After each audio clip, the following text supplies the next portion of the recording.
Welcome back to the Age of Asparagus. So we could, with our hands, paint a reflection and then use our smudge brush and see how that does, blending it down and then pushing in some little waves. But this is an analog to digital conversion. So I'm going to take this opportunity to show you a few of Krita's other tools. And we're going to create this reflection with a very similar effect without using a brush at all. We're going to do it with a combination of the transform tool and a couple filters. We have a backup of our evergreens layer, so we can safely work and transform on this layer without worrying about what happens. We can always go back to our backup. We can get the transform tool by hitting this square icon with the dots around it, or using its shortcut, Control-T.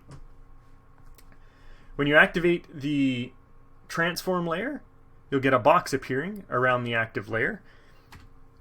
Notice that my box extends way out here because I have a little bit of paint off the canvas. This is kind of neat. When I draw in Krita, even if I draw off the edges, that data is still saved. So if I later want to move my layer or do other adjustments, I won't end up with a sharp dead line right here.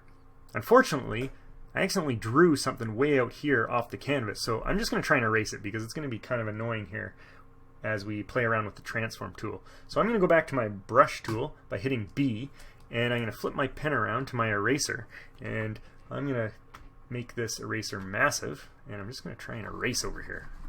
See if I can get rid of that. Let's go back to the transform tool, Control-T. That seemed to work quite well. You'll notice that when the transform tool becomes active, that our layer becomes slightly transparent. That helps us see what's going on behind it and around it.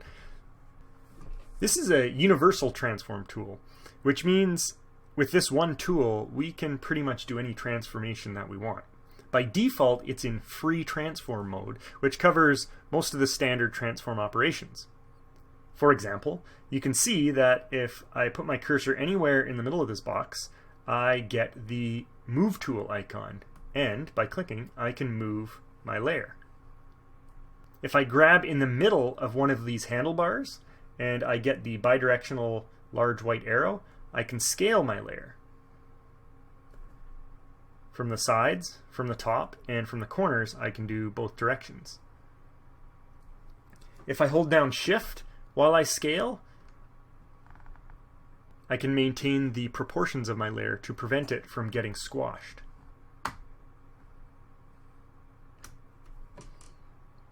If you grab along one of the edges, you'll get a pair of opposing arrows, and you can shear the layer horizontally or vertically.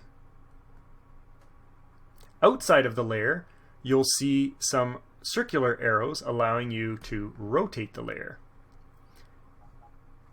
The layer will rotate around this pivot point here, which we can move. Hitting Escape will cancel all of your transformations, and you can reapply the box by clicking anywhere on the canvas. You can fix your transformations by hitting Enter, and of course you can undo unwanted transformations by hitting Control-Z.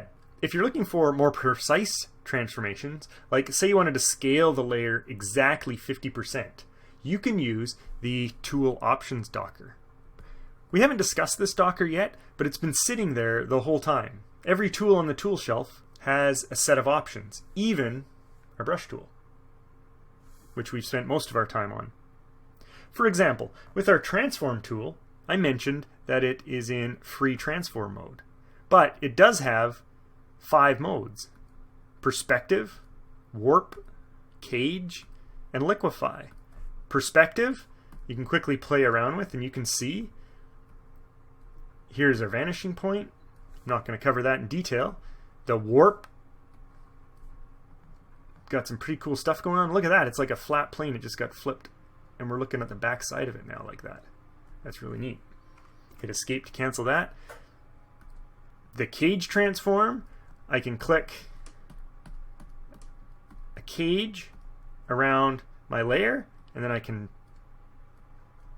warp it, transform it. And finally, the liquefy transform, which does all sorts of crazy stuff, and you can imagine different ways that this might be useful. Okay, let's go back to our free transform mode, and we'll take a look at some of the options. We can set exact values for whichever of these 4 transforms we want by entering numbers into the fields below. So if I want to move the position to an exact place, I can enter those values here. I need to make sure that I click my layer to activate the transform. And now if I enter, say, 1000, you'll see that the layer moves. Or you can set rotations, exact scales. Like I said, if we wanted to scale this down exactly 50%, I could enter 50 here. However, that is only on the width, so we need to join this link so that our proportions are maintained. And now if I hit 50% and enter, it'll fix my transformation. And now I have a layer exactly 50% smaller. I'm going to hit escape and I'm going to undo that. Finally, we can replace our rotation pivot point by hitting anywhere in this grid. That'll place it on the center. We're back to the center, or exactly in one of the corners or center edges. Now, let's get back to our project. So, we have our evergreen trees and our island, and they're too big for me. I want to scale them down. So I'm holding shift, I'm going to grab the corner and I'm going to scale it down. I'm holding shift to maintain proportions, and I'm going to scale it down to something like that. I'm going to move it down a little, say down to here, and I'm going to hit enter to fix that transformation. Now that I got the layer how I want it, I'm going to create a duplicate of it that we'll use as the basis for our reflection. So with our layer selected, I'm going to hit the duplicate layer icon. I still have my transform tool on, or you can hit Control T, and I'm going to hit my layer, and I'm going to flip it upside down by grabbing the top and scaling it upside down like this. And I can grab it in the middle, I can move it into position. I'm just going to move it just so there's no water gap between the two, and I'm going to drag it out. I don't want it full sized, I want it about 50% the length, or maybe 75% the length, about, just approximate, just eyeballing it. I'm going to hit enter to fix that. Now we need to blur it a little bit to imitate the brush strokes Bobby used to blend in that reflection, and then he pushed it to the left and the right to create a little ripple wave effect. So we're going to do that with some filters. So with the evergreens layer selected, we should rename this really so it's not confusing. I'm going to rename this reflections. And we can see that's the reflections because my trees are upside down. So with the reflections layer selected, I'm going to go filters, and let's go to blur, and we'll go to Gaussian blur. You can see the effect live on our canvas, and if I reduce both of those to 0, you're going to see there is no blur. And if I bring them back up to 5, you'll see a little blur appear. Blur 5 looks okay, except I want to increase the vertical blur to simulate the vertical brush strokes. I can do that by clicking on this link to unconnect them, and now separately I can increase the vertical blur, and I'm going to increase it to about 15, and there you're going to see just a little bit more blur. That looks okay. Now to create those waves, we could use a brush, a smudge brush, and we could do a neat effect pushing there, but I'm going to use another filter. Under other, we have a wave filter. There's a lot of cool filters here. You can play around with them. I'm just showing you a couple. I'm going to use a wave filter, and again you're going to see a live preview here just to make it obvious what's happening. Let's get rid of the vertical wave. We're not going to want that anyway, so I'm going to hit 0, and don't hit enter because that's going to trigger the OK button and it's going to apply your effect, and we're not done yet. So just click away, and now under amplitude for the horizontal wave, just change to something big like 10 and click away, and you should see a live preview. That wasn't enough. Let's change that to 50. There we go. That becomes pretty obvious now, right? You can see the wave on the center tree kind of going like that. So that's the amplitude. The wavelength is going to affect how tight this wave is. So let's reduce the wavelength to about 10. I just hit enter by accident. That's just a habit. I'm going to go back. First, I'm going to Control Z, undo my filter that I applied. I'm going to go other wave. Let's get this back to 0. Click away. 50. Click away. And 10. There we go, check that out.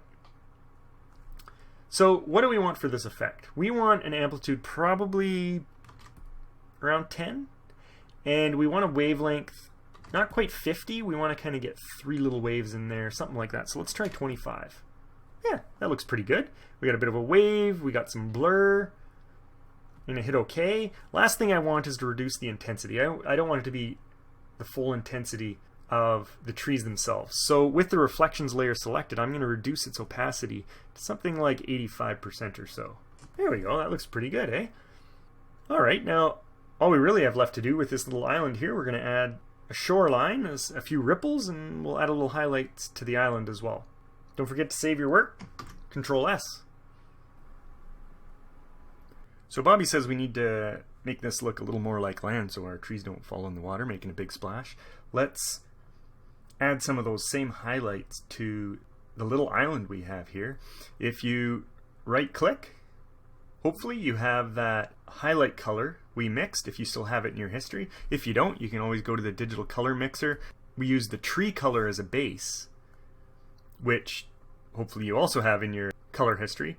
And if you don't have anything here, then you can use the mountain mixture. We'll add a little sap green, and then we added a little bit of cadmium yellow and a little bit of yellow ochre, something like that.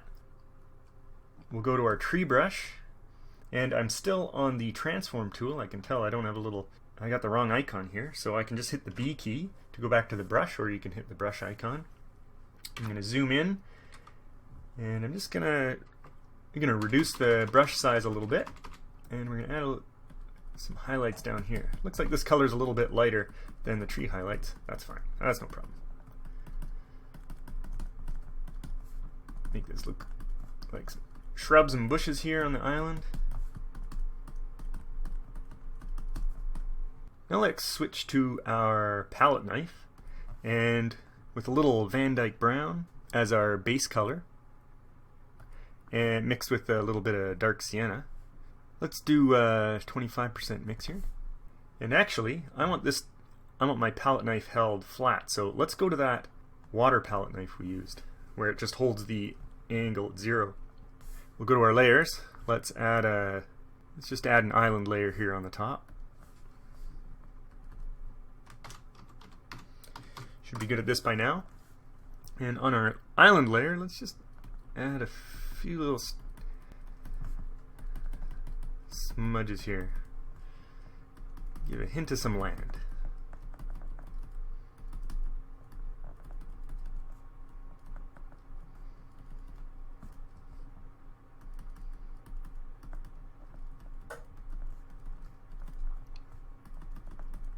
Now if you find this too flat, actually, I'm just going to hit the delete key. I can clear my whole layer. I'm going to go back up to my brush engine, and just temporarily I'm going to add a texture, a pattern to it. Let's go back to one of those rock textures like we did with our snow brush. Something like that.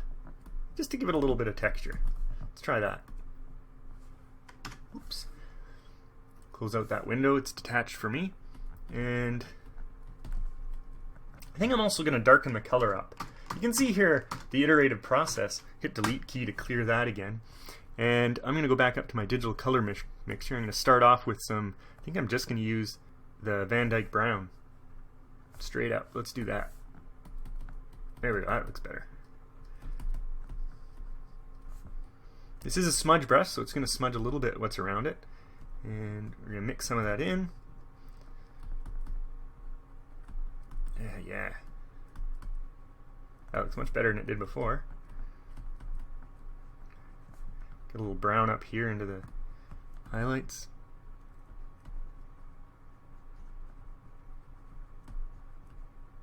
Ooh, went a little bit crazy there. Yeah, okay. Now we're going to mix in a tiny little bit of white. Just a bit. And we're going to add a little bit of lighter color here. Just to give that a little bit of character. And now with some straight up white, with the same brush, let's add a little water separator here. We've got our same brush. That was a bit intense. You can do this on the same layer, or if you want to maintain the maximum control and take full advantage of the digital process, I'm just going to add another layer. On top, some more